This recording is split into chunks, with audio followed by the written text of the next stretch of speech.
Tinggalkan dia, Sersan, ini perintah. Kita mundur. Suara letnan tenggelam dalam gemuruh, sementara peluru menghancurkan dinding tanah liat tepat di atas kepala kami. Di pelukanku, seorang gadis kecil meregang nyawa. Untuk menyelamatkannya, aku harus melawan pasukanku sendiri, melanggar aturan, dan memberinya hampir 1 liter darahku melalui transfusi langsung. Aku pikir aku telah menghancurkan hidupku.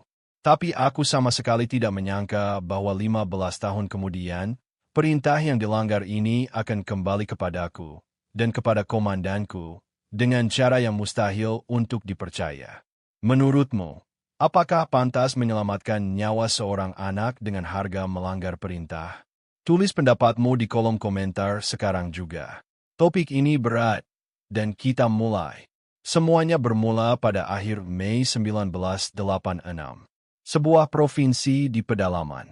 Debu yang berterbangan membuat gigi gemeretak, dan panasnya seakan melelehkan isi kepala. Kami duduk di atas panser yang begitu panas, sampai-sampai paha kami terasa terbakar menembus kain seragam yang tebal. Termometer di pangkalan pagi itu menunjukkan angka 42 derajat di tempat teduh, dan di sini, di padang terbuka ini, matahari seolah memaku kami ke besi. Peleton kami sedang dalam perjalanan pulang dari patroli, tapi radio menyala, membawa perintah baru. Pembersihan sebuah perkampungan kecil di kaki pegunungan. Intelijen melaporkan bahwa sekelompok pemberontak masuk ke sana tadi malam. Tidak ada yang senang mendengarnya, tapi tidak ada pula yang terkejut. Aku memandangi anak-anak buahku. Kami berenam di atas kendaraan ini. Letnan Zainal, komandan peleton kami. Di sepanjang lehernya membentang luka bakar merah kehitaman akibat ranjau fosfor yang didapatnya di tahun pertama penugasan. Kalau dia sedang gugup, dia terus-menerus melirik jam tangan komandannya sambil menarik-narik tali jamnya. Penembak mesin kami, Bima, pria bertubuh raksasa dengan bahu sekasar kuli angkut. Dia yang paling banyak berkeringat, terus-menerus menyeka wajahnya dengan kain kotor. Tapi begitu aroma bahaya tercium, dia akan mulai melontarkan lelucon yang garing dan mengerikan. Penembak runduk kami, Dedi, kurus dan pucat, bahkan di bawah terik matahari yang menyengat ini. Dia selalu diam dan punya kebiasaan menggigit bagian dalam pipinya sampai berdarah. Tenaga medis kami, Satria, anak muda bertubuh kecil dengan kacamata bundar yang gagangnya dililit selotip biru. Tangannya selalu gemetar, sampai dia mulai memegang perban. Operator radio kami, Miko, yang masih sangat belia, berwajah penuh bintik dan terus-menerus mengeluh soal panas dan beratnya radio. Dan aku, Sersan, komandan regu. Umurku baru 20 tahun, tapi aku merasa seperti lelaki tua yang memikul kewajiban mutlak untuk membawa anak-anak ini pulang dengan selamat. Perkampungan itu mulai terlihat dari balik tikungan sungai yang mengering. Rumah-rumah dari tanah liat, atap-atap datar, dinding-dinding pembatas yang tertutup rapat. Tidak ada satu pohon pun, tidak ada bayangan. Dan sunyi.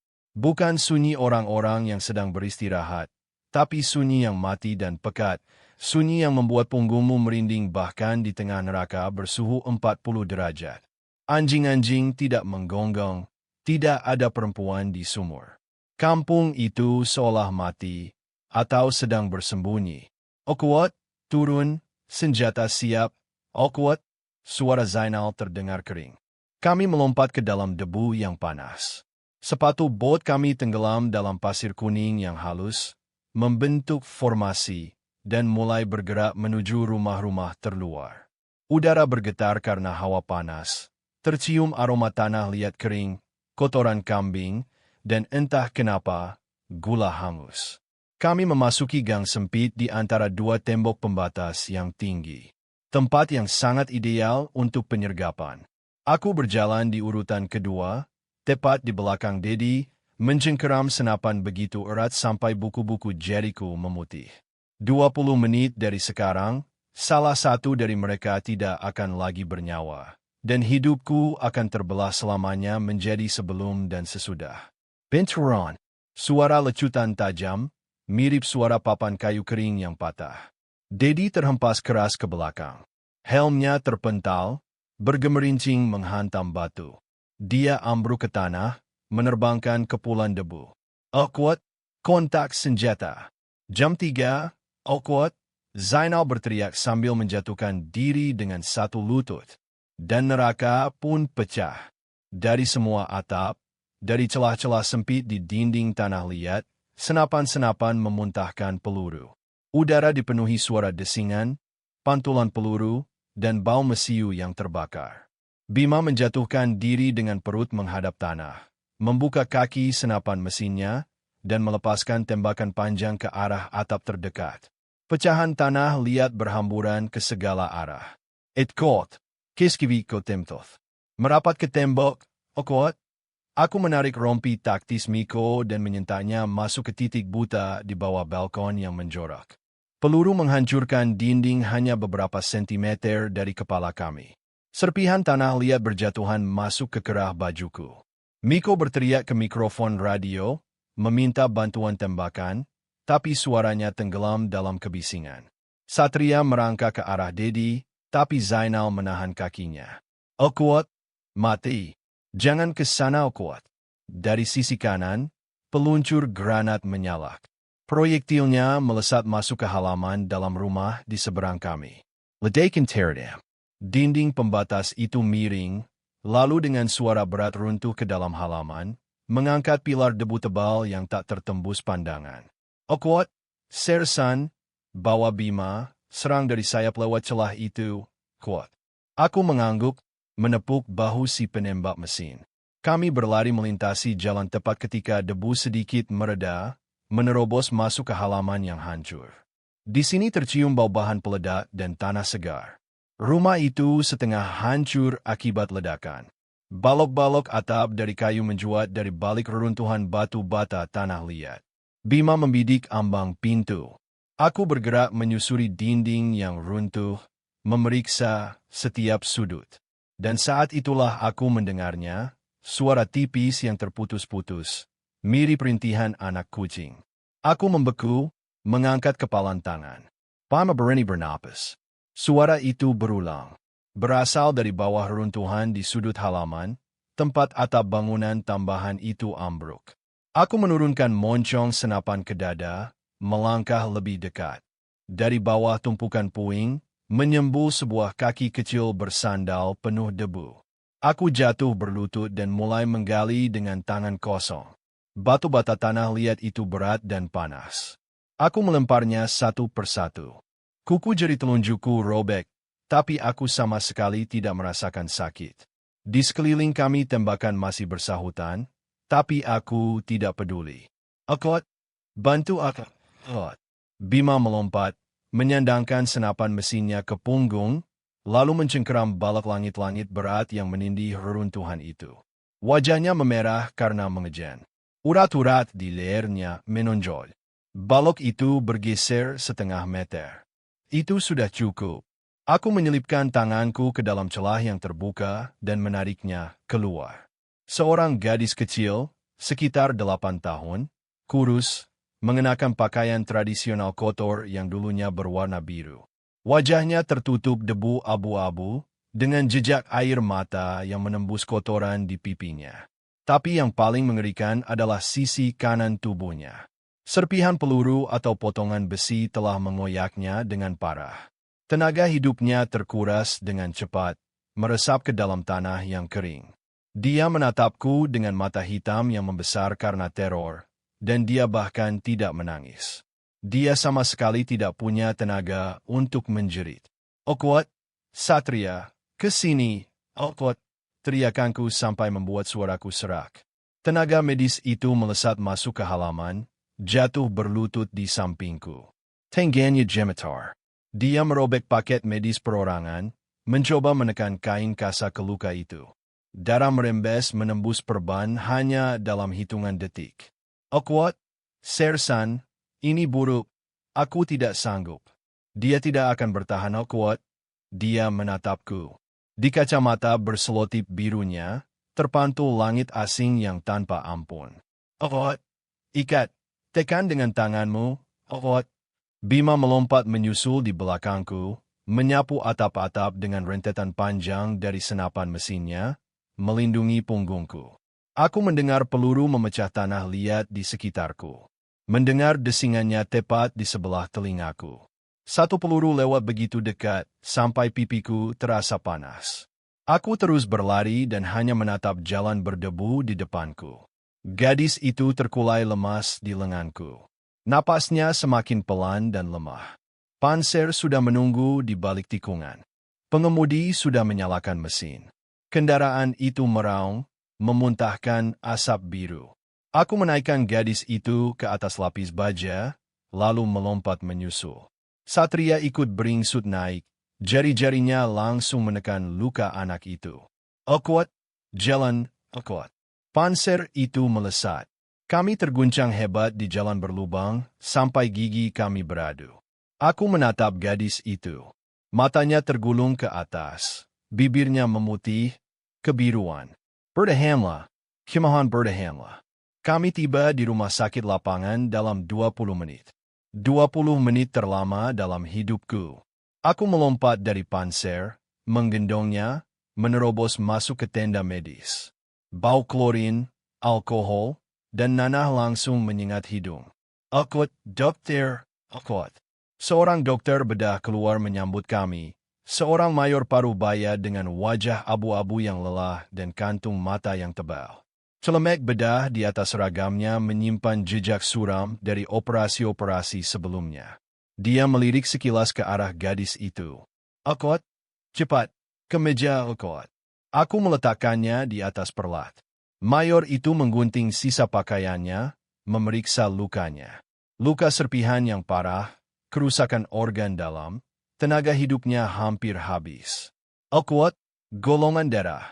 Apa golongan darahnya? Okot, dia berteriak pada perawat yang sudah memasukkan jarum ke pembuluh darah tipis di lengan gadis itu.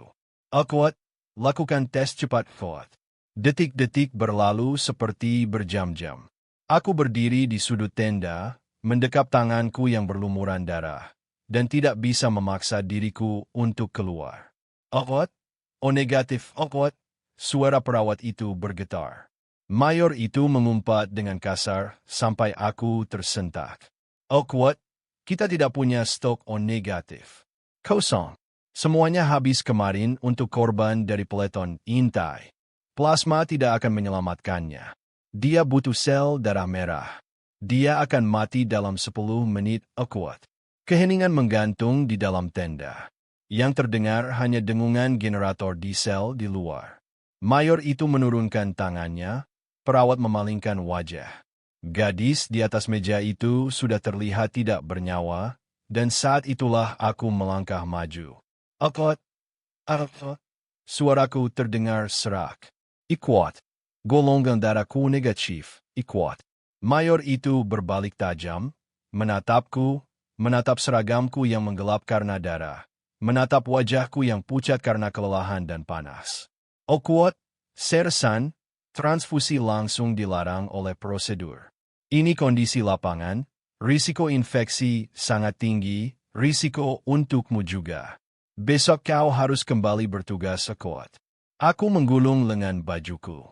Okot, ambil darahku, Mayor, atau kuhabisi kau di sini, Okot. Dia menatapku selama 3 detik, lalu mengangguk. Okot, baringkan dia di meja sebelah. Saya akan selangnya. End quote. Aku dibaringkan di sebelahnya. Jarak kami 0,5 meter. Aku melihat profil wajahnya, hidungnya yang kecil, bulu matanya yang lengket oleh keringat dan debu. Perawat mengusap lipatan sikuku dengan alkohol, dan jarum menembus pembuluh darahku. Aku merasakan tusukan ringan, lalu sensasi tarikan, seolah-olah kehangatan sedang disedot keluar dari tubuhku. Selang transparan itu terisi cairan kental berwarna gelap, darahku. Darah itu mengalir melewati jalur plastik, melewati filter, dan menghilang ke dalam pembuluh darah gadis itu. Okot, berbaringlah yang tenang, kepalamu akan pusing, Okot. Aku menatap selang itu. Hidupku secara harfiah mengalir ke dalam dirinya. Dengan setiap tetesnya, Aku merasa semakin dingin. Panasnya siang hari itu lenyap. Tenda mulai berputar di depan mataku. Aku merasakan otot-ototku melemah, kelopak mataku memberat. Tapi bersamaan dengan itu, aku melihat bagaimana warna merah muda yang samar kembali ke pipi gadis itu. Bagaimana dadanya mulai naik turun sedikit lebih stabil. Kuat, berapa, kuat, bisikku dengan bibir yang kaku. Kuat, sudah 400 mililiter. Cukup untukmu, kuat. Mayor itu mendekat, bersiap menjepit selangnya. Kuat, lagi ambil lagi, kuat. Kuat, Sersan, jantungmu mulai melemah, kuat. End quote. Amble end quote. Dia mengatupkan rahangnya, tapi melangkah kembali ke arah luka anak itu. Terus menekan pembuluh darah yang pecah. 600-700. Terdengar dengingan tinggi di telingaku. Langit-langit tenda mulai menggelap di bagian tepinya, seolah seseorang sedang perlahan menutup tirai hitam. Kuat, sudah, cukup. Lepaskan, atau aku akan kehilangan kalian berdua, Kuat. Mayor itu melompat dan menjepit selang. Aku sadar bahwa aku mulai pingsan. Dengan tangan kiriku yang bebas, aku meraba kalung identitas militer di dadaku. Persegi panjang aluminium biasa yang berisi nomor pribadiku. Aku memakainya dengan rantai yang kuat. Aku menariknya keras sampai rantainya melukai leherku, tapi kuncinya putus. Aku mengulurkan tangan dan meletakkan kalung itu ke telapak tangan kecilnya yang dingin. Jari-jarinya secara refleks menggenggamnya, dan jarum dicabut. Aku jatuh ke dalam kegelapan. Aku terbangun larut malam. Berbaring di ranjang, lipat di sudut tenda. Lenggang keberdenyet. Mulutku sekering padang pasir.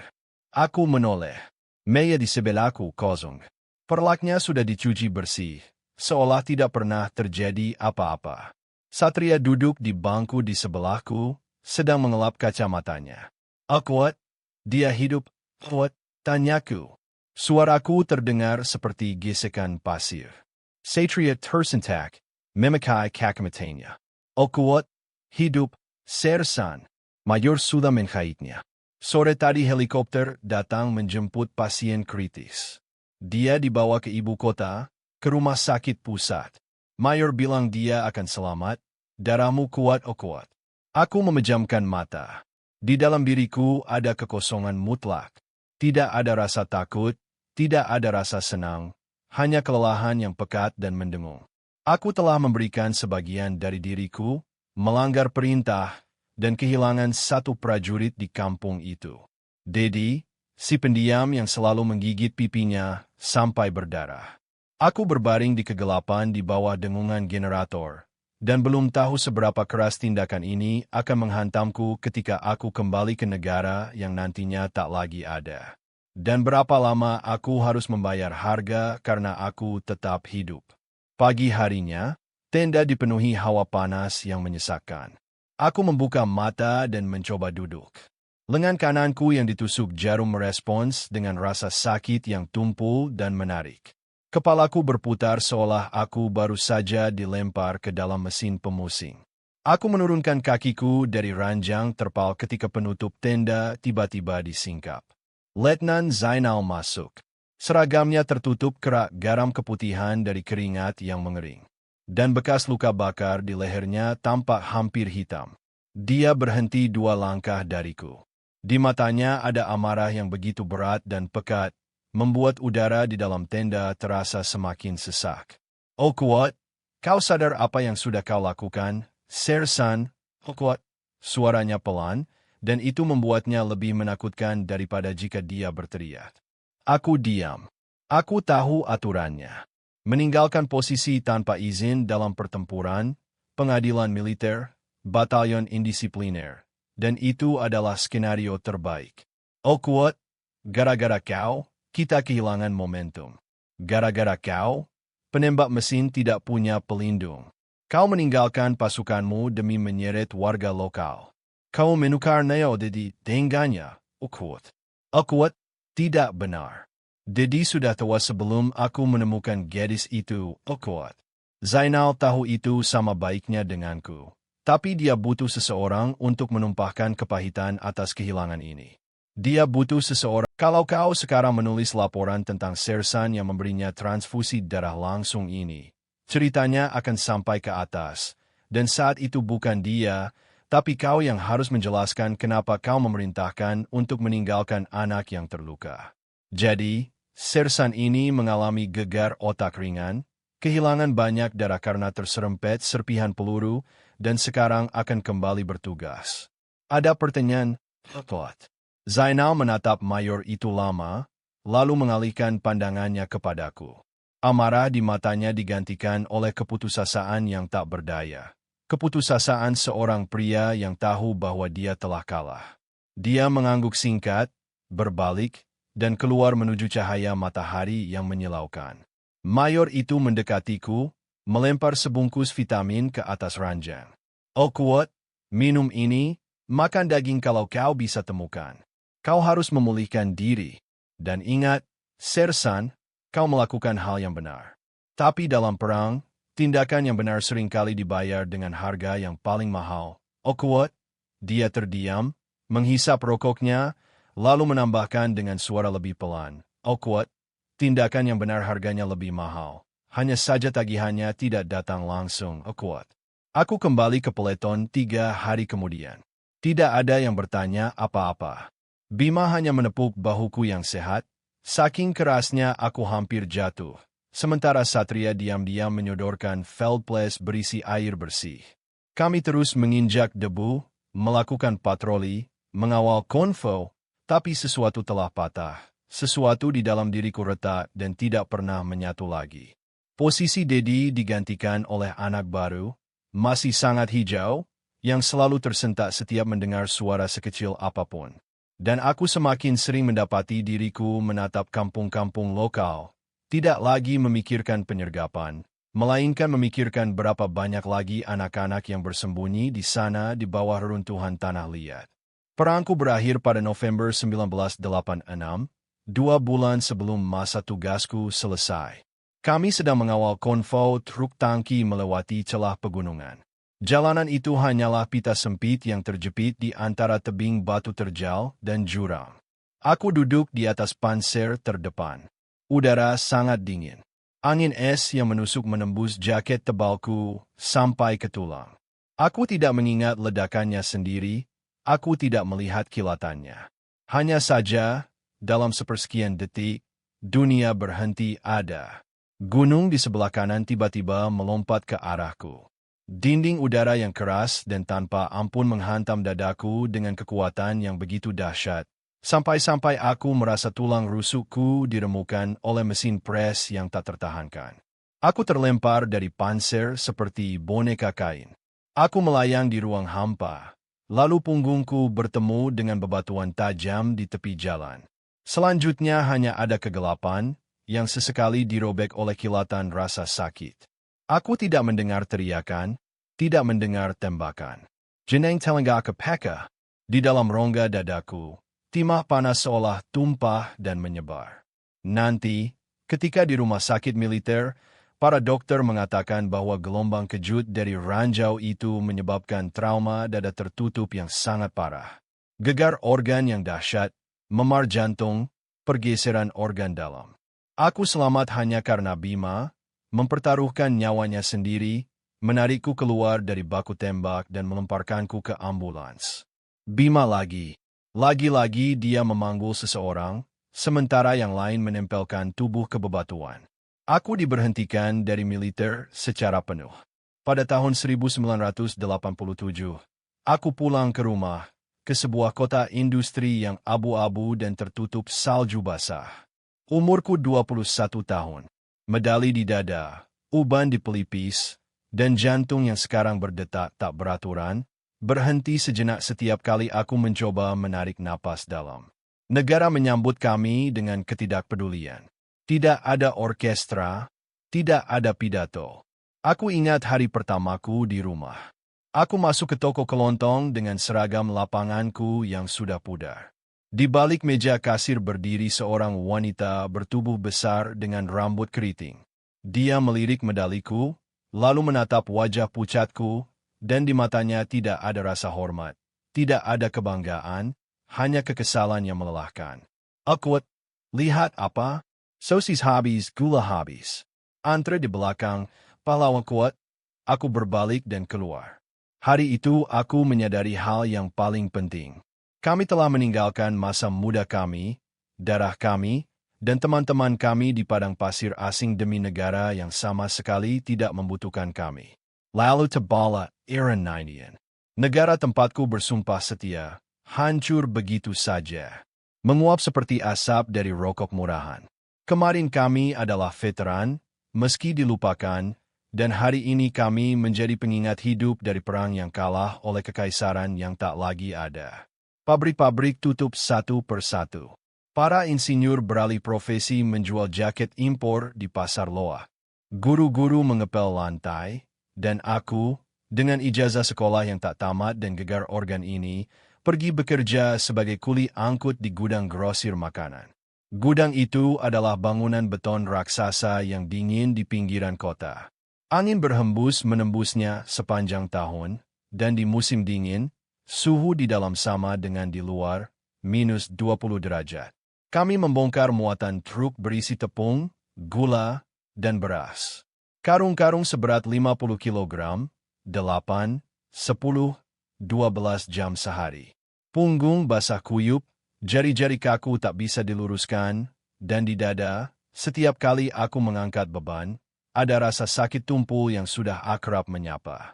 Bosku bernama Sony, pemuda arogan berusia 20-an yang memakai jaket kulit dan kalung emas tebal di lehernya. Dia tidak pernah mengangkat sesuatu yang lebih berat dari segepok uang, tapi menatap kami seperti hewan pekerja.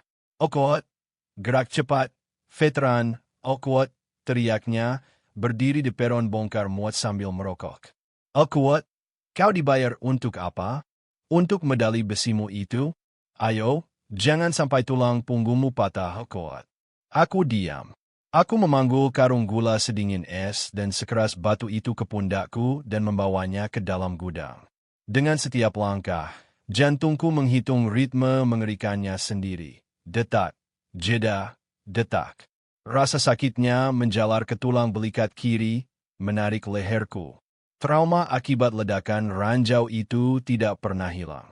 Sebaliknya, kerja fisik yang berat, udara dingin, dan stres yang terus-menerus menghancurkan otot jantungku dari hari ke hari.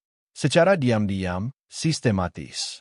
Aku tinggal di sebuah apartemen satu kamar yang sempit, warisan mendiang ibuku. Perabotannya hanya ada ranjang besi, lemari miring, dan meja di dapur. Aku tidak punya istri, tidak punya anak. Tidak ada wanita yang bertahan lama di dekatku. Siapa yang butuh kuli angkut penyakitan yang murung, yang berteriak dalam tidurnya setiap malam? Mencoba menggali seseorang yang tak terlihat dari bawah reruntuhan. Aku sering terbangun bersimbah keringat dingin, mengepalkan tangan pada ruang hampa. Aku selalu merasa sedang menggenggam tangan kecil yang tertutup debu itu. Aku bahkan tidak mengingat wajahnya dengan jelas, hanya mata hitamnya yang besar dan kehangatan tubuhnya yang perlahan menghilang. Era 90-an menggilas kami seperti mesin giling jalan. Aku melihat bagaimana teman-teman seperjuanganku hancur. Bima, pria raksasa yang menyelamatkan nyawaku, mati karena kecanduan alkohol dalam 3 tahun dan membeku di tumpukan salju. Satria masuk ke dunia kriminal, menjadi dokter bagi preman lokal, sampai dia ditemukan tewas di bagasi mobil yang terbakar.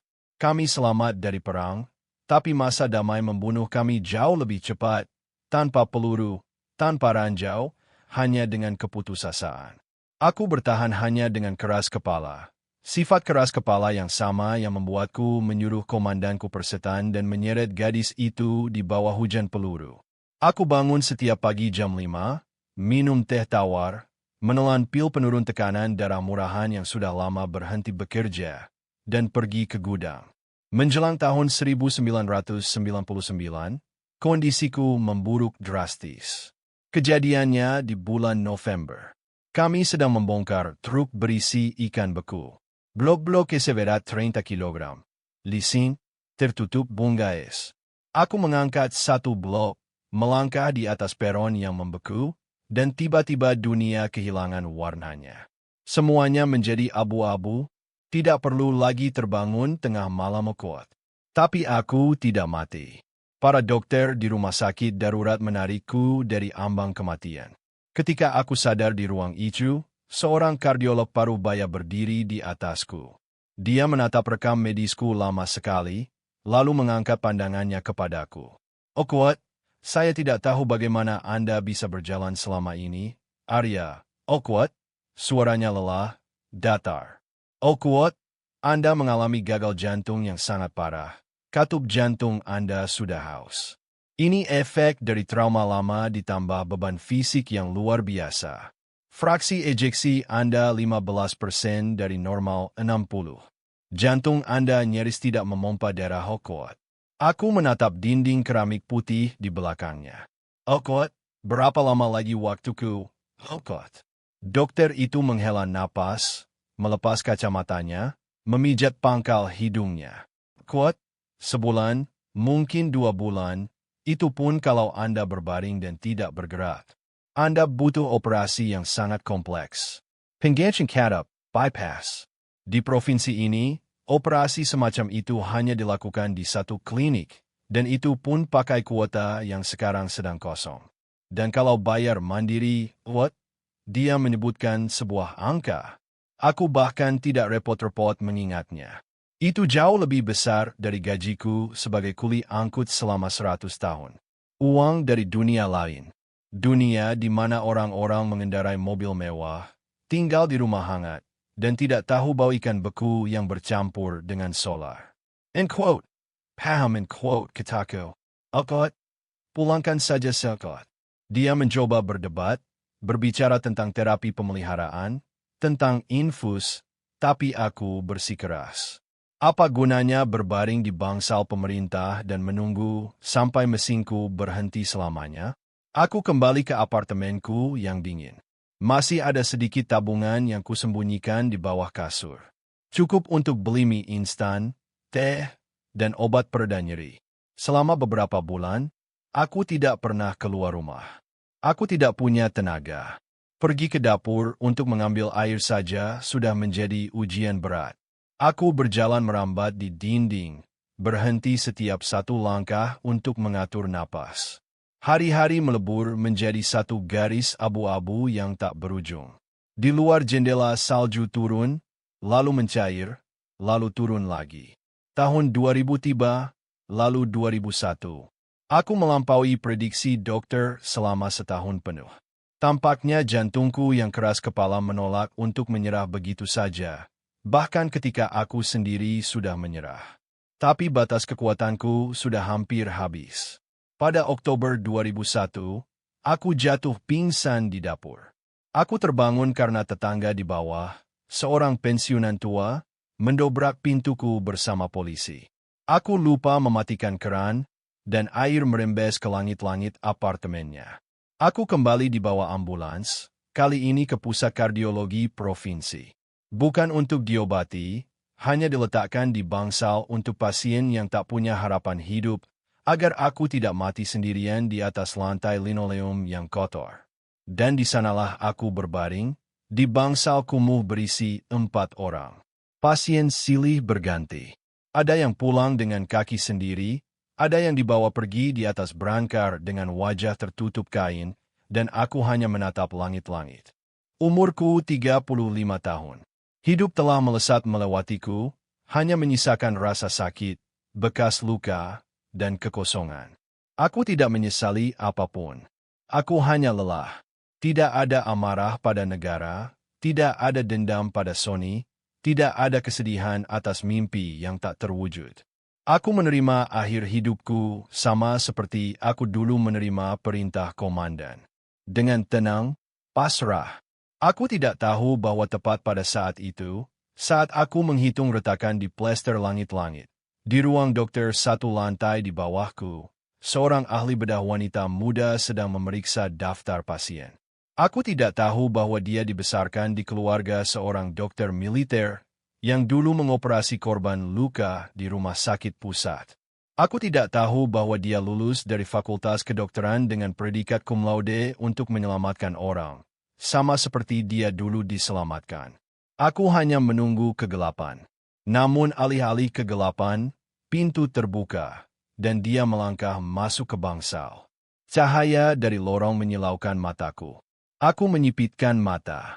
Siluet wanita dalam jas putih, buram, tidak jelas. Dia berjalan ke ranjangku, memegang map karton tipis di tangannya. Langkahnya ringan, nyaris tanpa suara. Ikut. Arya Nugra, ikut. Suaranya datar, profesional, tanpa emosi. Akot. Ya, Akot. Jawabku, dan satu kata singkat itu butuh usaha keras.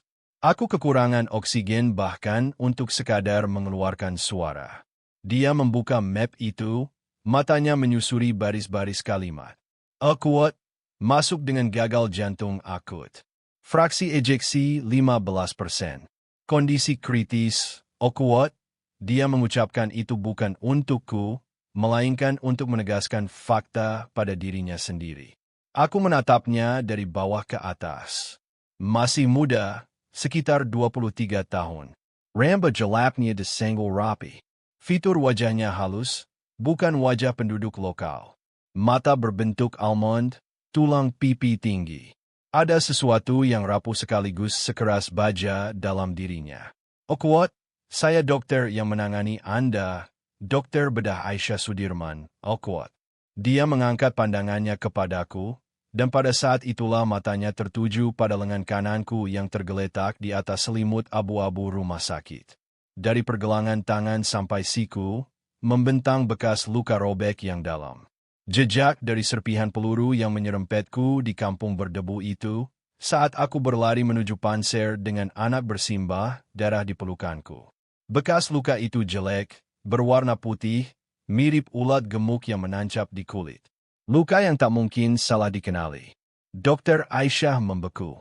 Jari-jarinya yang memegang rekam medis memutih. Perlahan, seolah dalam mimpi, dia mengalihkan pandangannya dari lenganku ke wajahku, lalu kembali ke lenganku, lalu ke nama marga di rekam medis. End quote. Arya, end quote, bisiknya. Suaranya bergetar, kehilangan semua ketegasan profesionalnya. End quote. Arya Nugraha. Sersan, end quote. Aku mengernyit. Dari mana dia tahu pangkatku? Di rekam medis hanya tertulis profesi, diagnosis, usia, tapi bukan pangkat militer dari 15 tahun yang lalu. Akuat? Dari mana kuat? Aku mulai bicara, tapi dia memotongku. Akuat? Tahun 1986.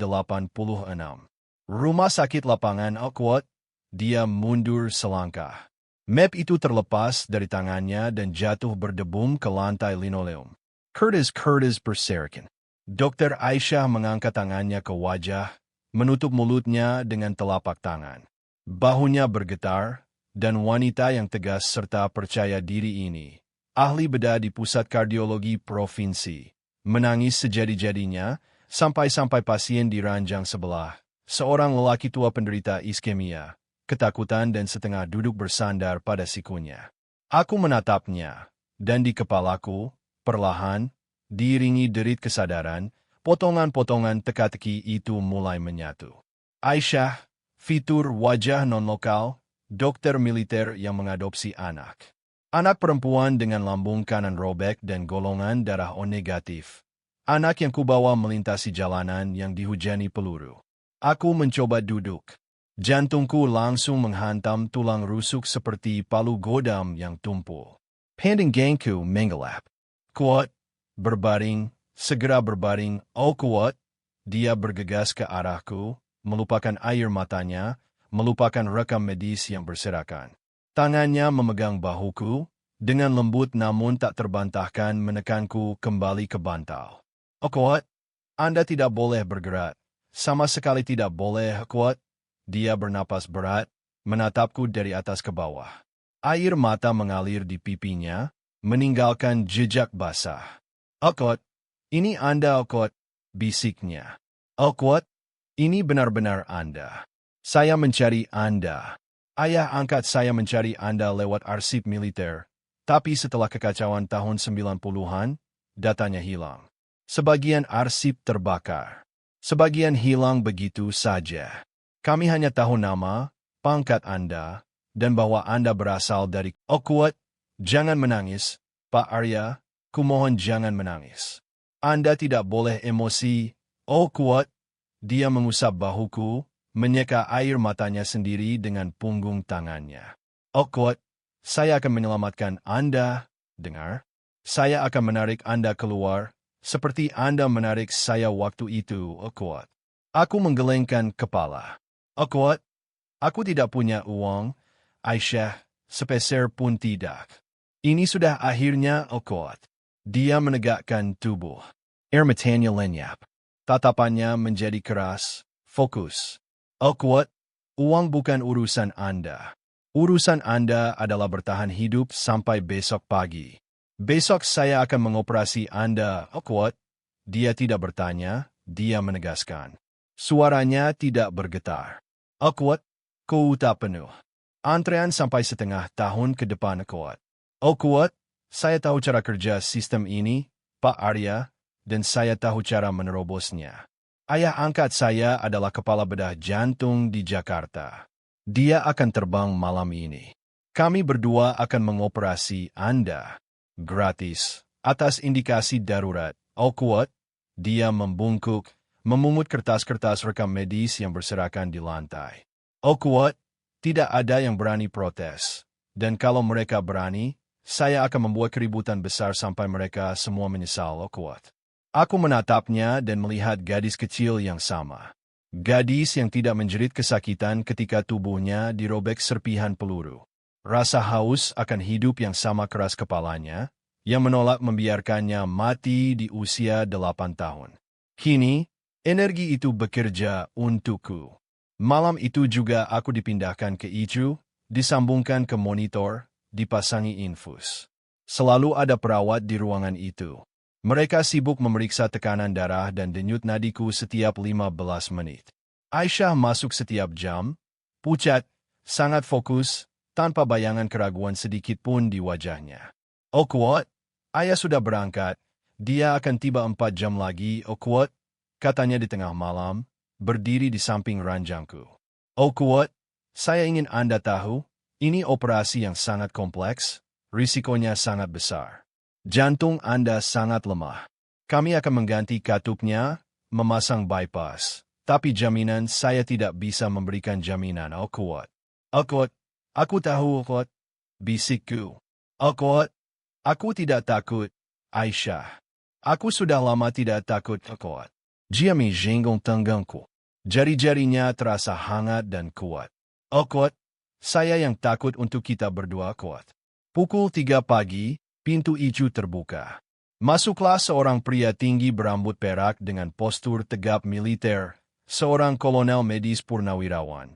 Ahli bedah yang sama yang dulu di ibu kota mengoperasi gadis yang terluka dan memutuskan untuk mengadopsinya. Dia terlihat lebih tua, tapi tidak rapuh. Dia berjalan ke ranjangku, melihat ke monitor, lalu menatapku. Oakwood, Sersan Arya, Oakwood. Suaranya dalam, penuh wibawa.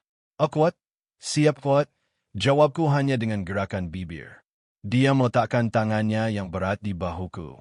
Oakwood, aku mencarimu 15 tahun, nak. Aku ingin bilang terima kasih karena memberiku seorang putri. Tapi sekarang aku harus mengatakannya dengan pisau bedah. Bertahanlah. Kami tidak menarikmu dari kematian di medan perang hanya agar kau mati di sini karena memanggul karung, Oakwood. Pukul 6 pagi, aku dibawa ke ruang operasi. Lampu-lampu putih di langit-langit menyatu menjadi satu garis cahaya yang menyilaukan. Aku menatap lampu itu dan berpikir betapa anehnya hidup ini bekerja. Kau menerjang peluru demi anak orang lain, menghancurkan masa depanmu, kehilangan kesehatanmu, jatuh ke dasar kehidupan yang paling bawah. Dan kemudian, anak itu tumbuh dewasa dan mengembalikan utang yang bahkan tidak pernah kau tagih. Masker, bias menutupi wajahku. Oakwood, hitung sampai 10. Pak Arya, Oakwood. Suara dokter anestesi terdengar teredam, seperti dari bawah air. 1, 2, 3. Aku memejamkan mata dan kembali melihat jalanan berdebu itu. Mendengar desing peluru, merasakan berat tubuh kecil di lenganku. Hanya saja kali ini aku tidak takut. Kali ini aku tahu bahwa aku akan berhasil membawanya sampai ke Panser. 45. Kegelapan menyelimutiku seperti selimut yang lembut dan hangat. Aku tidak tahu apa yang terjadi di ruang operasi. Belakangan aku diberitahu bahwa operasi itu berlangsung 8 jam. Jantungku yang aus berhenti 2 kali. Aisyah dan ayahnya menghidupkannya kembali dengan pijat jantung langsung dan kejut defibrilator. Mereka bertarung nyawa untukku dengan cara yang belum pernah mereka lakukan untuk pasien manapun. Karena yang berbaring di meja operasi bukan sekadar pasien, melainkan sejarah mereka bersama. Aku terbangun karena rasa sakit. Bukan rasa sakit tumpul yang menekan dadaku yang sudah akrab selama bertahun-tahun menjadi kuli, melainkan rasa sakit yang tajam, mengiris di dada setelah operasi besar. Aku mencoba menarik napas, dan tenggorokanku terasa terbakar oleh selang plastik dari ventilator. Kuat, tenang, tenang, Arya, jangan bergerak, kuat, suara Aisyah yang kukenal. Dia berdiri di atasku. Matanya merah karena kurang tidur. Di bawahnya ada bayangan gelap yang dalam. Jas dokternya kusut, tapi di wajahnya ada senyum lemah yang dipaksakan. Kuat, semuanya baik-baik saja. Anda hidup. Operasinya sukses, Kuat. Dia mengelus tanganku. Kuat, kami mengganti kedua katupnya, memasang 3 bypass. Jantung Anda sekarang bekerja seperti baru. Anda harus minum obat seumur hidup, menjaga diri, tapi Anda akan hidup lama, Kuat. Aku tidak bisa bicara karena selang itu. Aku hanya menatapnya dan menangis. Air mata mengalir ke pelipisku, meresap ke bantal. Dia membungkuk dan menempelkan dahinya ke bahuku. Kuat, kita impas, Sersan Kuat, bisiknya. Kuat, kita impas Kuat. Pemulihannya panjang dan berat. 1 bulan di ICU, lalu 2 bulan lagi di bangsal perawatan biasa. Aku belajar bernapas lagi, belajar berjalan lagi. Setiap langkah terasa berat, tapi ini bukan lagi kelemahan yang dulu. Ini adalah kelemahan manusia hidup yang sedang dalam masa penyembuhan, yang tahu bahwa besok akan lebih ringan daripada hari ini. Aisyah datang setiap hari, membawakan makanan rumahan, buku-buku, menceritakan kehidupannya, tentang bagaimana ayahnya membawanya ke Jakarta. Betapa beratnya di sekolah ketika dia diejek karena wajahnya yang berbeda. Tentang keputusannya menjadi dokter karena dia selalu mengingat kehangatan darahku yang mengalir ke pembuluh darahnya. Ingatan itu tidak pernah melepaskannya sehari pun. Aku mendengarkannya dan menyadari bahwa hidupku kembali menemukan makna. Makna yang sama yang hilang dariku pada tahun 1986. Ayah angkatnya, Dr. Sudirman, datang menjenguk sekali lagi. Kami duduk lama di taman rumah sakit. Dia merokok, menatap daun-daun kuning yang berguguran. Kuat, tahu tidak, Arya, waktu aku mengoperasinya dulu, aku pikir dia tidak akan selamat. Kerusakannya fatal. Tapi darahmu memberinya waktu 10 menit yang cukup bagiku untuk menjepit pembuluh darahnya. Kau memberiku seorang putri, dan aku memberinya kehidupan. Kuat, dia menghisap rokoknya, menghembuskan asap. Kuat, dan sekarang dia memberimu kehidupan.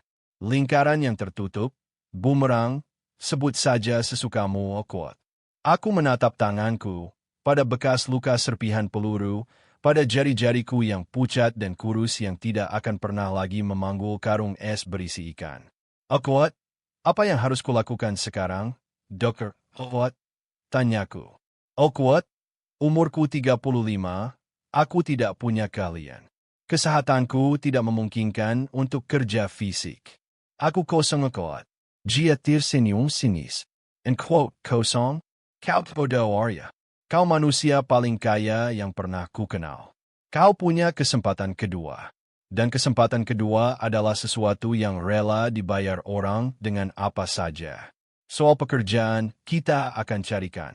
Pusat kardiologi ini butuh kepala bagian umum. Pekerjaan administratif, tanggung jawab besar. Aisyah akan mengawasimu supaya kau tidak kelelahan. Terimalah, end quote. Aku menerimanya. Aku merasa semua utang telah lunas. Mereka tidak tahu cara mengeluh, menahan sakit sampai detik terakhir sambil menggertakkan gigi, dan seringkali berakhir di meja operasi ketika peluang selamat hampir tidak ada. Aku sering mampir ke bangsal mereka dengan alasan memeriksa kusen jendela atau stop kontak, lalu mulai mengobrol. Beberapa patah kata soal cuaca, soal dokter di sini yang hebat, soal bagaimana aku sendiri setahun yang lalu terbaring di ranjang yang sama dengan fraksi ejeksi 15%. Dan sekarang, lihatlah, aku berjalan, bekerja, hidup. Aku melihat bagaimana setelah mendengar kata-kata itu, percikan harapan yang redup menyala di mata mereka. Kalau pria cacat dengan uban di pelipis ini bisa selamat, berarti aku juga bisa. Di dadaku sendiri kini berdetak jantung yang telah diperbarui. Dua katup buatan bekerja dengan ritme mekanis yang pelan dan hampir tak terdengar. Aku mendengarnya di malam hari saat aku berbaring untuk tidur. Suara itu menjadi metronom pribadiku, menghitung waktu pinjaman yang kuterima. Dr. Aisyah kini menjadi ahli bedah utama di bangsal. Kami bertemu hampir setiap hari.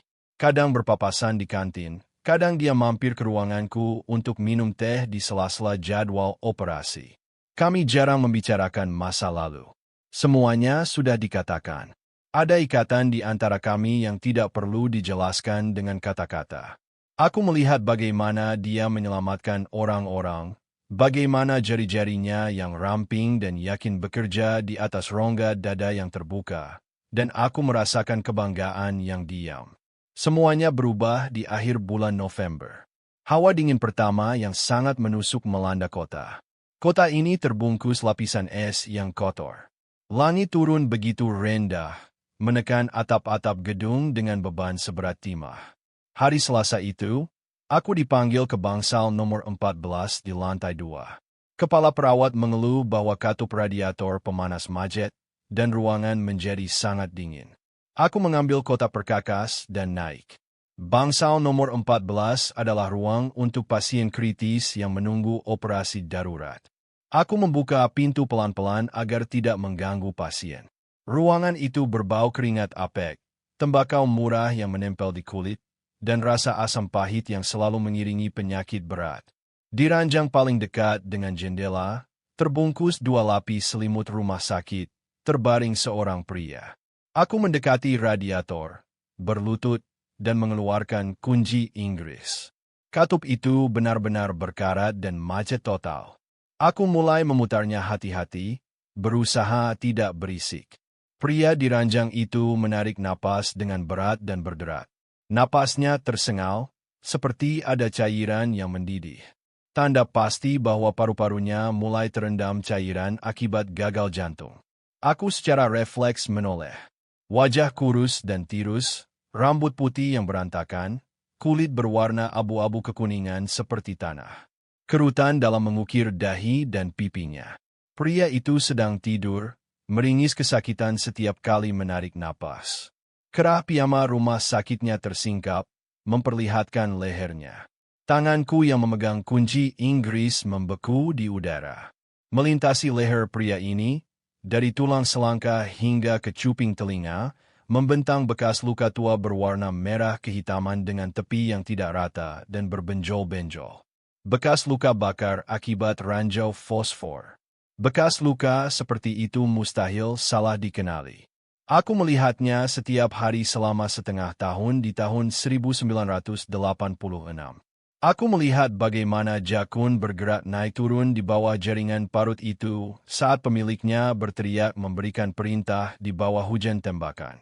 Letnan Zainal, mantan komandan peletonku. Pria yang mengancam akan membawaku ke pengadilan militer karena menyelamatkan gadis lokal, alih-alih melindungi Dedi si penembak runduk. Aku perlahan menurunkan perkakasku ke lantai. Dadaku terasa sesak. Katup buatanku berdetak cepat, sebuah ritme peringatan. 15 tahun berlalu sejak pertemuan terakhir kami di tenda medis yang pengap itu. Saat dokter bedah meredam amarahnya. 15 tahun. Dan sekarang dia terbaring di depanku. Hancur, menua, menunggu ajal. Zainal bergerak, kelopak matanya bergetar, dan dia membuka mata. Mata yang keruh dan pudar dari seorang pria yang sudah lama lelah menahan sakit, menatapku. Awalnya tanpa ekspresi, seolah aku hanya petugas kebersihan rumah sakit berseragam biru biasa. Lalu pandangannya mulai fokus. Alisnya berkerat. Dia berkedip sekali, 2 kali, seolah mencoba mengusir halusinasi. Akot, akot. Suaranya lemah, berderit, mirip suara kertas kering yang dirobek. Akot, sap, Letnan akot, jawabku pelan. Aku tidak berdiri dari lututku, hanya duduk di lantai dekat radiator dan menatapnya. Zainal mencoba setengah duduk bersandar pada sikunya, tapi tenaganya mengkhianatinya, dan dengan erangan dia kembali jatuh ke bantal. Di wajahnya tergambar ketidakpercayaan, keterkejutan, dan kemudian kebencian tumpul yang sama, yang tidak pernah hilang selama bertahun-tahun, melainkan terfermentasi, seperti alkohol murahan dalam jerigen. Awkward, bisa-bisanya, awkward, gumamnya Parau sambil bernapas berat. Awkward, kupikir kau sudah lama membusuk di selokan. Tapi ternyata kau memutar baut di sini, mencari tempat hangat. Awkward. Aku tidak menjawab. Aku mengambil kunci Inggris, menyelesaikan putaran katup. Pipa-pipa mulai mendesis pelan, terisi air panas. Kehangatan mulai menyebar di ruangan. Aku memasukkan perkakas ke dalam kotak, berdiri, dan menyeka tanganku dengan lep. Awkward, sakit apa, Komandan? Awkward, tanyaku dengan nada datar. Awkward, endokarditis infektif. Awkward, Zainal memalingkan wajah ke jendela, menatap langit November yang abu-abu. End quote. Infeksi menggerogoti kadap jantungku. Dokter bilang harus operasi. Penggantian. Tapi aku tidak punya kuota, tidak punya uang. Aku dirujuk dari rumah sakit daerah. Mereka bilang, mungkin komite di sini akan kasihan, menerimaku sebagai pasien darurat. Tapi aku tidak buta. Aku tahu bagaimana mereka memandang orang sepertiku di sini, barang rongsokan. Awkward. Dia terbatuk hebat, batuk yang menggonggong. Busa merah muda muncul di bibirnya. Aku menuangkan air dari teko di meja, mengangkat kepalanya, dan membantunya minum beberapa teguk. Dia minum dengan rakus melalui bibir yang gemetar, lalu kembali bersandar dan menatap langit-langit lama sekali, mengumpulkan sisa tenaga. Awkward, kau tidak pernah mengerti, kan, Arya? Awkward, katanya saat batunya mereda. Awkward, kita meninggalkan kesehatan kita di sana, menumpahkan darah kita, dan saat kita pulang, tidak ada yang butuh kita. Negara ini tidak pernah bilang terima kasih padaku atau padamu. Aku ditendang dari militer tahun 92. Penggirangan personel. Istriku pergi, anakku tidak mau bicara denganku. 10 tahun aku luntang-lantung di proyek bangunan, jadi satpam, menenggak miras oplosan supaya aku bisa lupa bagaimana Dedi berbaring selamanya di debu panas itu. Dan kau mengkhianati kami demi anak perempuan asing itu. Kau selamat, tapi anak buahku membusuk kuat. Kata-katanya menghantam seperti tamparan, tapi aku tidak merasakan sakit. Aku menatapnya dan tidak melihat seorang komandan yang kejam, melainkan pria malang yang jiwanya tersangkut di tahun 1986. Perang sudah berakhir bagi politisi dan jenderal, tapi tidak pernah berakhir bagi kami. Zainal tidak pernah bisa keluar dari kampung itu. Dia terus berperang dengan hantu, dengan negara, dengan dirinya sendiri. Dan perang batin ini menggerogoti jantungnya lebih cepat dari infeksi manapun.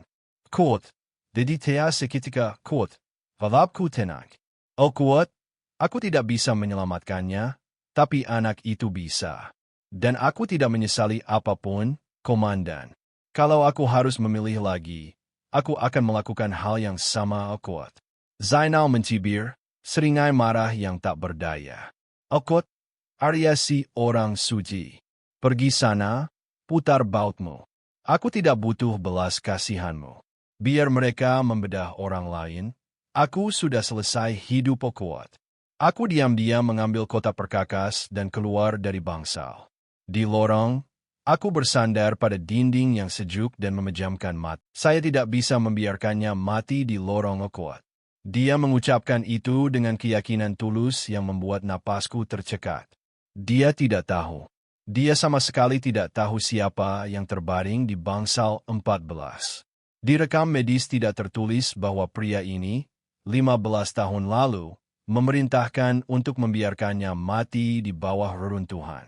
Tidak tertulis bahwa dia ingin menyeret satu-satunya prajurit yang menyelamatkannya ke pengadilan militer. Bagi Aisyah, dia hanyalah seorang veteran yang butuh pertolongan. Pikiranku berputar. Apa yang terjadi kalau aku memberitahunya kebenaran ini? Kalau aku bilang, Aisyah, ini letnan itu. Orang yang menganggap nyawamu cuma sampah. Orang yang membenciku karena memberimu darah. Ahli bedah butuh pikiran yang dingin. Ahli bedah butuh tangan yang mantap. Kalau aku menjatuhkan kebenaran ini padanya sekarang, 12 jam sebelum operasi yang paling kompleks, aku bisa menghancurkannya, membuat tangannya gemetar, dan Zainal pasti tidak akan selamat di meja operasi. Aku menatapnya. Menatap gadis kecil yang tumbuh menjadi penyelamat, wanita yang menarikku dari ambang kematian. Akot, Anda pasti bisa, Dr. Aisyah, kataku pelan, berdiri dari kursi. Kuat, Anda dokter bedah terbaik di rumah sakit ini. Dia ada di tangan yang tepat kuat. Dia tersenyum. Akot, terima kasih, Pak Arya. Istirahatlah.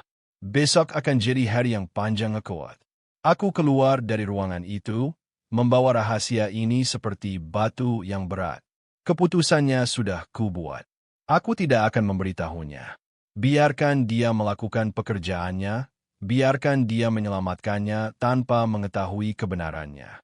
Ini akan menjadi tugas terakhirku untuk komandan yang dulu mengajariku cara bertahan hidup, tapi dia sendiri tak pernah belajar cara hidup. Malam itu aku tidak bisa tidur. Rumah sakit sunyi, tenggelam dalam keremangan. Hanya bunyi bip monitor yang terdengar dari pintu icu yang setengah terbuka, dan jauh di ujung lorong, perawat jaga mengobrol dengan suara pelan. Aku menyusuri lorong gelap, mendengarkan detak katup buatanku. Tepat pukul 2 pagi, aku mendekati bangsal nomor 14. Pintunya sedikit terbuka. Di dalam, lampu tidur yang redup menyala. Zainal tidak tidur, dia berbaring telentang menatap langit-langit. Napasnya berdesis keluar dari dadanya. Aku masuk dan duduk di kursi di sebelah ranjangnya. Dia melirikku. Akot, mau apa kau, Arya? Datang untuk melihat komandanmu mati. Kuat. Akot, tidak. Datang untuk memberitahumu agar kau tidak berani-berani mati. Kuat. Aku mencondongkan badan. Suaraku berat, hampir berbisik. Kuat, besok jam 8 pagi kau akan dibawa ke ruang operasi. Katupmu sudah busuk, komandan. Peluangnya kecil, tapi ada. Dokter bedah yang akan membedahmu memaksa agar kau dapat kuota gratis. Hanya karena kau seorang veteran kuat. Zainal tersenyum getir. Kuat, bisa-bisanya. Orang suci berjas putih. Dan siapa malaikat penyelamat ini? Kuat. Aku menatap lehernya yang hancur oleh bekas luka, rambut putihnya yang berantakan, wajahnya yang terdistorsi oleh amarah dan kebencian pada dunia selama bertahun-tahun. Dan aku memutuskan, dia harus tahu. Bukan karena aku ingin menghancurkannya, tapi karena terkadang kebenaran adalah satu-satunya obat. Kuat, namanya Dr. Aisyah. Kuat. Ucapku perlahan, memisahkan setiap kata. Kuat, dia ahli bedah jantung terbaik di provinsi ini. Dia punya mata berbentuk almond yang khas, dan golongan darah O negatif. Golongan darahku, Komandan, end quote. Zainal menjernit. Otaknya yang dikaburkan penyakit tidak langsung menangkap maksudku. Dia berkejip bingung, menatapku. Dan kemudian, matanya tiba-tiba membelalak. Pupilnya mengecil seukuran kepala peniti.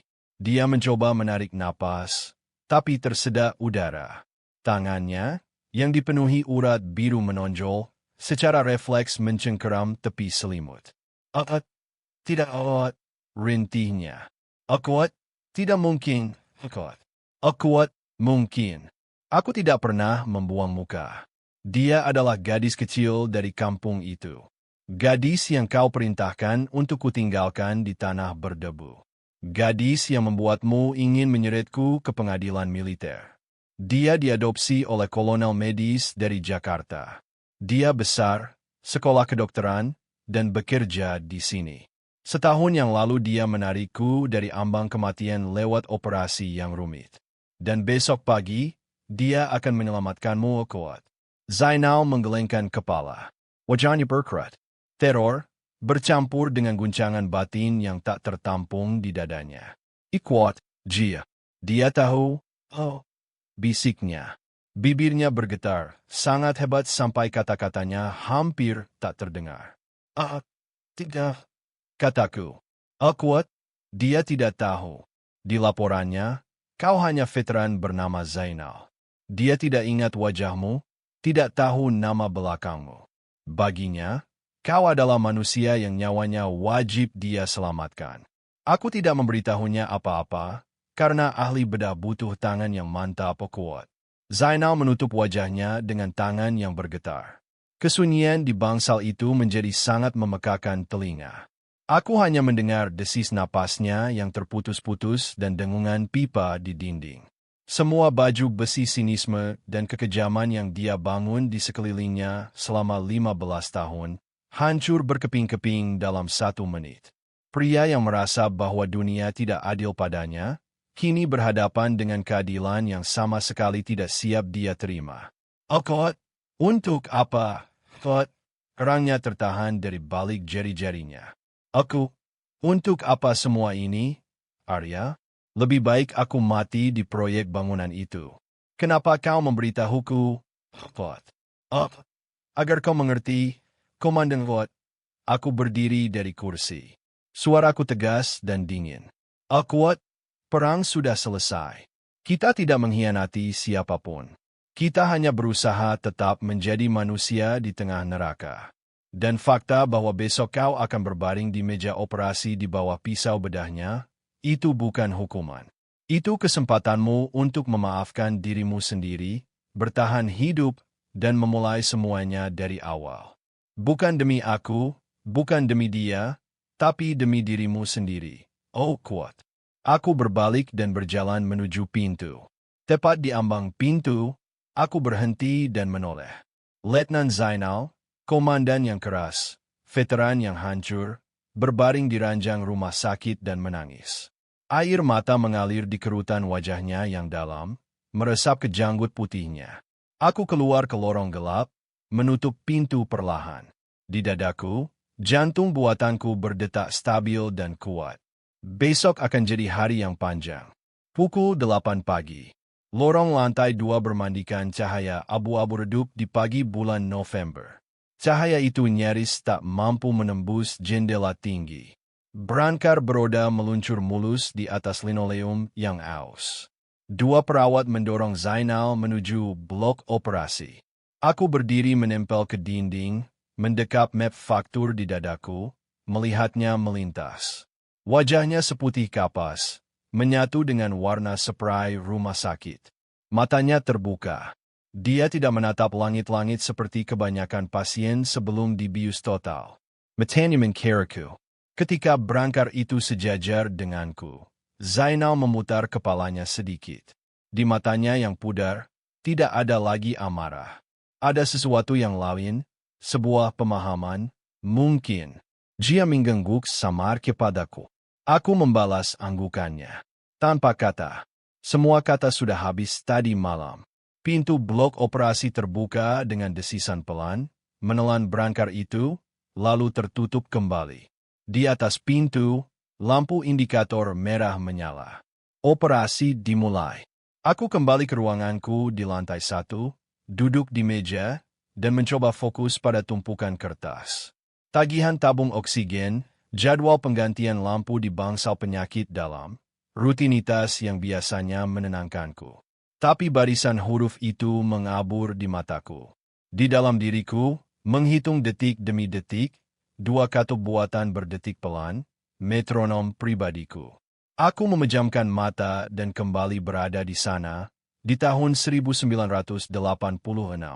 Bau debu yang terbakar, dia tersentak, berkedip memfokuskan pandangan padaku, dan menerima gelas itu dengan penuh rasa syukur. Yori-yorinya bergetar pelan. "Oh kuat, bagaimana keadaannya, kuat?" tanyaku pelan. Aisyah bersandar pada dinding yang sejuk, memejamkan mata, dan mengambil tegukan besar. "Oh kuat, itu neraka, Pak Arya. Oh kuat," suaranya serak dan nyaris habis. "Oh kuat, hampir tidak ada jaringan tersisa yang bisa dijahit. Infeksinya sudah memakan habis semuanya, sampai benangnya menembus jaringan. Dagingnya hancur di bawah jarum, seperti kertas basah. Kami kehilangan tekanan darah 2 kali. Jantungnya menolak berdetak lagi setelah dilepas dari mesin bypass. Saya pikir, apos, selesai, kita kehilangannya apos." Tepat di meja operasi kuat, dia membuka mata dan menatapku. "Oh kuat, tapi kami berhasil menariknya kembali. Kami memancing detaknya. Katupnya terpasang, dan aliran darahnya stabil. 3 hari ke depan akan sangat kritis. Semuanya tergantung apakah tubuhnya sanggup melawan keracunan infeksi ini.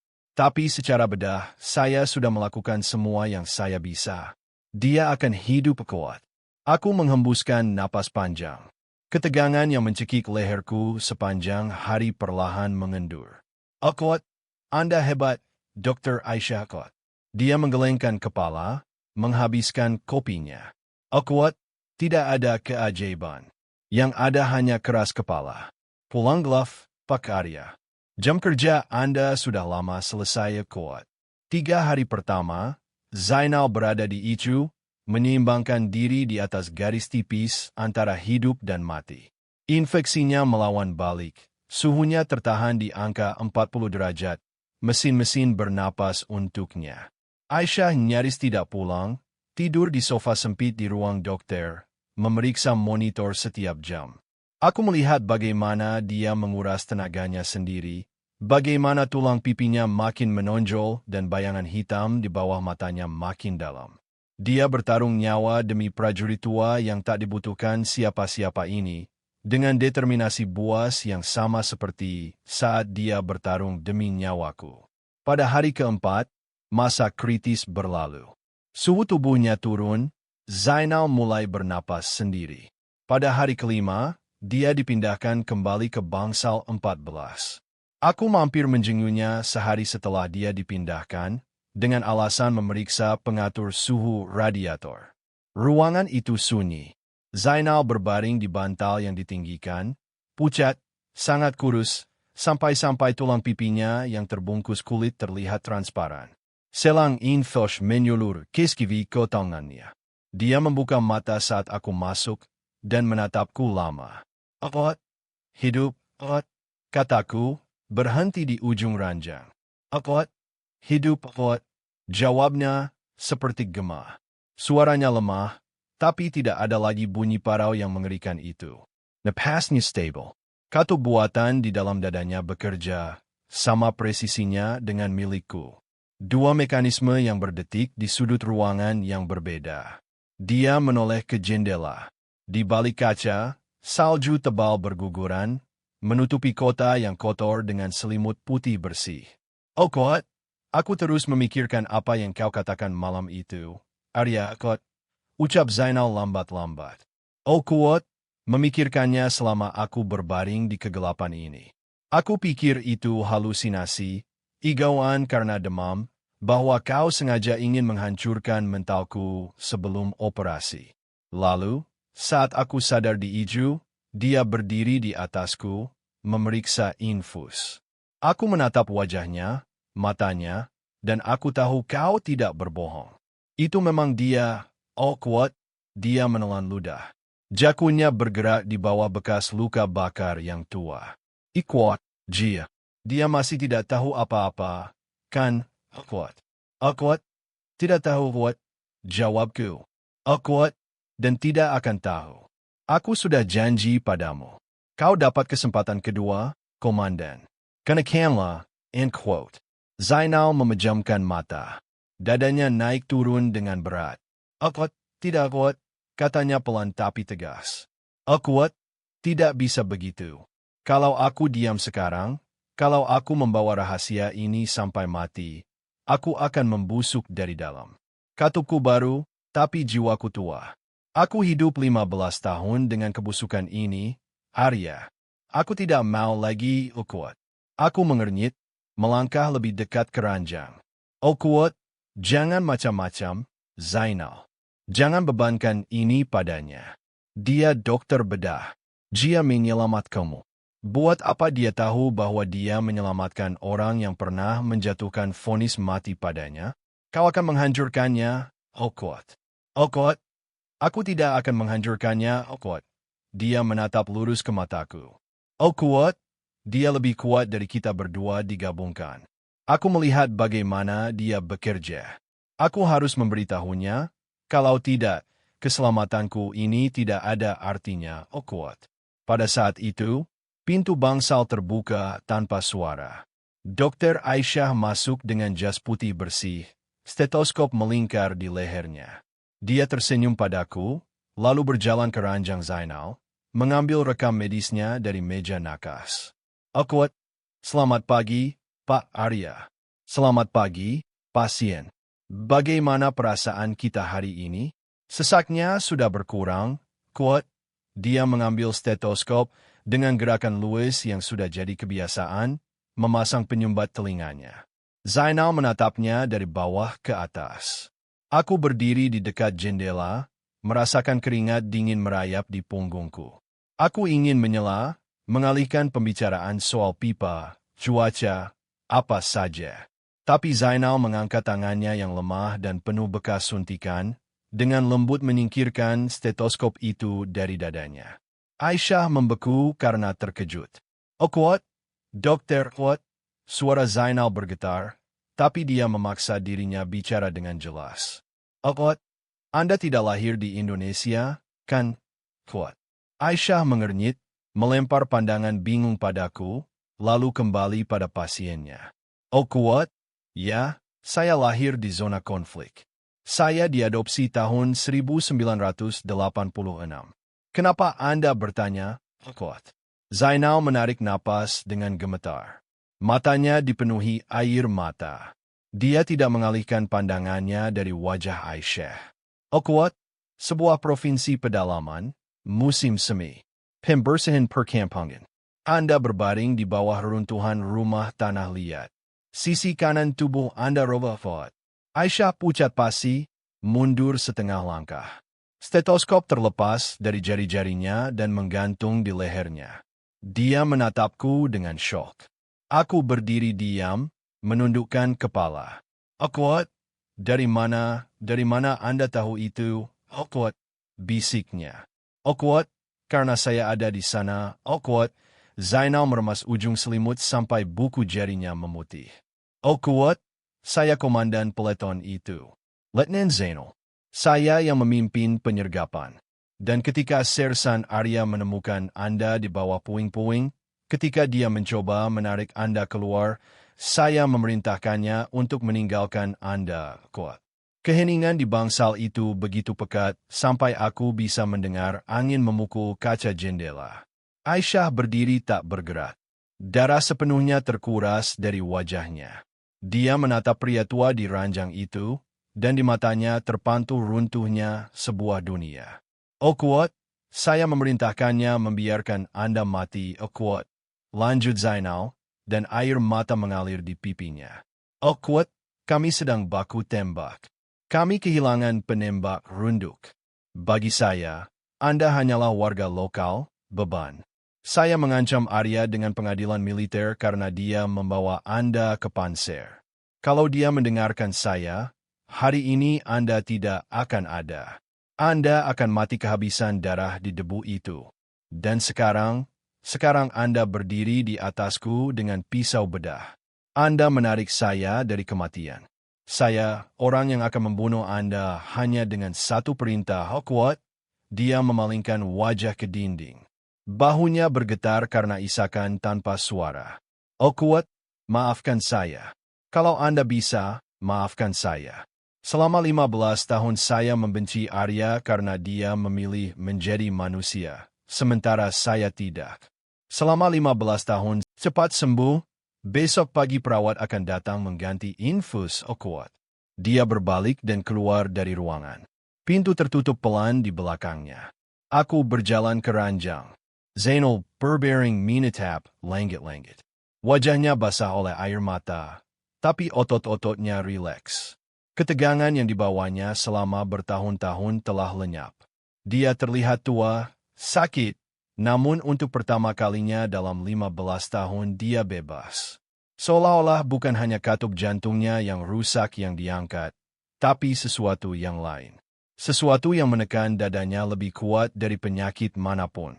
Ikuat. Kau dengar dia. Komandang. Ikuat. Kataku pela. Kuat. Perang sudah selesai kuat. Zainal diizinkan pulang pada akhir Desember. Hari itu cerah dan sangat dingin. Matahari memantul di atas tumpukan salju begitu terang sampai menyilaukan mata. Aku keluar ke teras pusat kardiologi untuk mengantarnya. Dia memakai mantel tua yang usang dan topi tebal. Dia menuruni anak tangga dengan lambat dan hati-hati, bertumpu pada tongkat, tapi punggungnya tegak, seperti gaya seorang perwira. Di gerbang, sebuah mobil menunggunya, mobil sedan merah tua yang sudah usang. Di pintu yang terbuka, berdiri seorang pria berusia 30-an, putra Zainal, putra yang sama yang tidak berbicara dengannya selama bertahun-tahun. Aku tidak tahu apa yang Zainal katakan padanya di telepon, bagaimana dia bisa meyakinkannya untuk datang, tapi putranya berdiri di sana, menggeser berat badannya dari satu kaki ke kaki lain di tengah hawa dingin, menunggu ayahnya. Zainal berhenti di anak tangga paling bawah, menoleh padaku, dan mengulurkan tangan. Kuat, selamat tinggal, Sersan Okuat. Jabat tangannya lemah secara fisik, tapi sangat mantap secara makna. Okuat, selamat tinggal, Komandan. Jaga mezinmu, end quote. Dia tersenyum sinis. Untuk pertama kalinya selama ini, senyum yang tulus. Okuat, pasti. Mulai sekarang pasti kujaga. Terima kasih untuk semuanya, Okuat. Dia berjalan ke mobil. Putranya melangkah maju, dengan canggung menopang sikunya, membantunya duduk di kursi penumpang. Pintu ditutup, knalpot mobil mengeluarkan kepulan asap putih, dan perlahan menghilang di balik tikungan. Aku tetap berdiri di teras, menghirup udara dingin yang menusuk namun bersih, sampai terasa penuh di paru-paru. Bertahun-tahun berlalu. Dr. Aisyah menjadi kepala Departemen Bedah Jantung. Dia menyelamatkan ratusan nyawa lagi. Dia menikah dengan seorang dokter bedah muda dari departemennya. Di pesta pernikahannya, aku duduk di meja sebelah Dr. Sudirman. Saat dia berdansa dengan suaminya, rantai perak dengan kalung identitas militerku berkilau tertimpa cahaya lampu. Dia melahirkan seorang putri yang diberi nama Anna. Terkadang di akhir pekan aku datang berkunjung, membawakan mainan kayu yang kubuat sendiri di waktu luang. Gadis kecil itu tumbuh, tertawa, berlarian di dalam rumah, dan menatapnya. Aku sadar bahwa rantai kehidupan yang dimulai di debu panas itu terus berlanjut. Zainal hidup 8 tahun lagi, meninggal dalam tidurnya karena stroke, dikelilingi oleh keluarganya. Putranya meneleponku untuk memberi kabar. Dia bilang bahwa di tahun-tahun terakhirnya, ayahnya menjadi orang yang sama sekali berbeda. Kakek yang pendiam, tenang, dan penuh kasih untuk cucu-cucunya.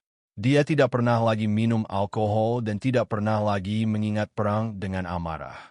Dia pergi dengan damai. Aku menatap Aisyah dan berpikir bahwa semuanya tidak sia-sia. Perang, lumpur kotor, darah, perintah yang dilanggar, gegar organ, tahun-tahun kemiskinan dan rasa sakit. Semua itu sepadan agar wanita ini bisa hidup, menyembuhkan orang-orang, dan tertawa. Kalau aku ditawari untuk mengulang hidupku dan memilih jalan lain, aku akan kembali melompat dari panser ke jalanan berdebu itu. Aku akan kembali menggali batu bata tanah liat itu dengan tangan kosong. Aku akan kembali memberinya darahku. Terkadang di malam hari aku terbangun karena mimpi buruk lama, melihat debu yang berterbangan, mendengar desing peluru, tapi kemudian aku meletakkan tangan di dada, merasakan detak stabil dari katu buatan ini. Dan mimpi buruk itu mundur. Aku hanya hidup, bernapas. Aku tahu, di suatu tempat di kota ini, berdetak sebuah jantung yang dialiri oleh darahku. Dan di dadaku, berdetak jantung yang dia paksa untuk bekerja kembali. Kita impas selamanya.